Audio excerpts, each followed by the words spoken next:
dalam Al-Quran tidak pernah saya dapati Allah pernah berfirman kepada Muhammad.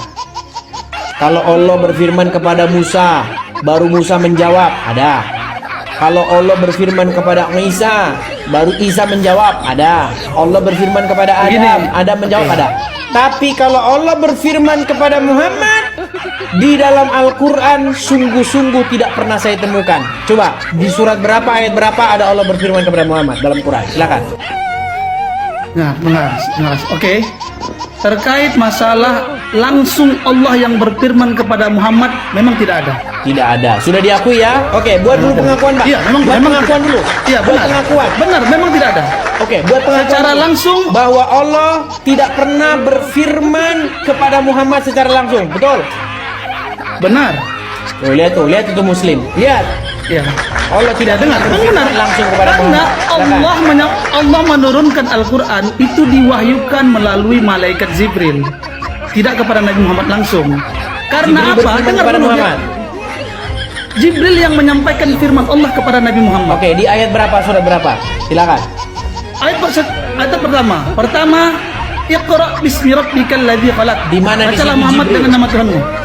Di mana di situ Jibril? Di mana di situ Jibril yang berfirman? mengajarkan. Makanya dengar saudara biar kamu paham. Silakan.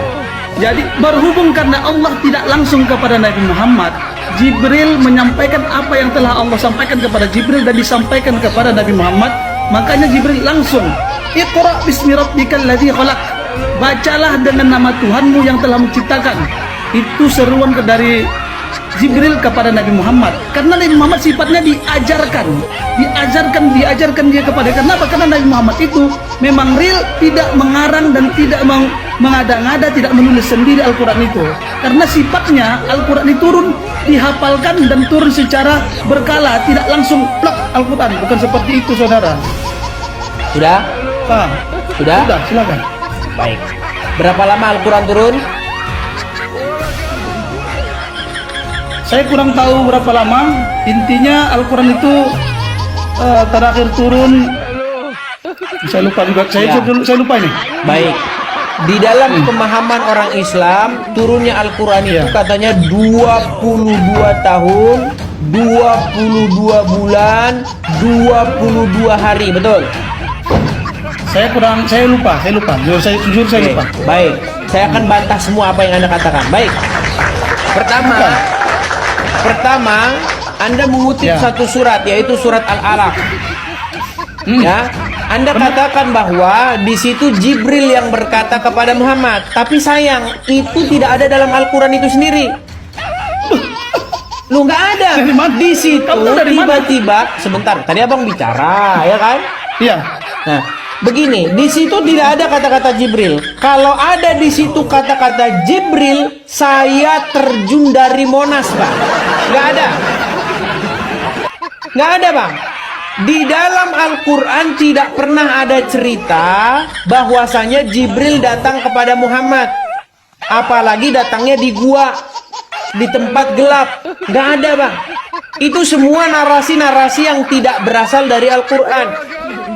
Kemudian yang kedua, Anda katakan itu Quran itu turunnya secara bertahap, dihafalkan oleh para sahabat. Saya bantah. Ada satu ayat di dalam Al-Quran, di dalam Quran surat Al-Qamar. Apa dikatakan di dalam surat Al-Qamar? Bahwasanya Al-Quran itu diturunkan pada satu malam, Lailatul Qadar. Coba dicek. Tolong semua muslim coba dicek. Al-Quran itu diturunkan satu malam, kata Al-Quran. Tapi kata ulama 22 tahun, 22 bulan, 22 hari. Besok nggak tahu lagi, nambah 22 jam, 22 detik. Begini, makanya begini, Anda harus bisa membedakan apa kata Al-Quran dengan apa kata ulama. Saya ini mempelajari Al-Quran, sedangkan kalian mempelajari ajaran ulama. Makanya apa yang saya baca dari Al-Quran dengan apa kata orang Islam beda.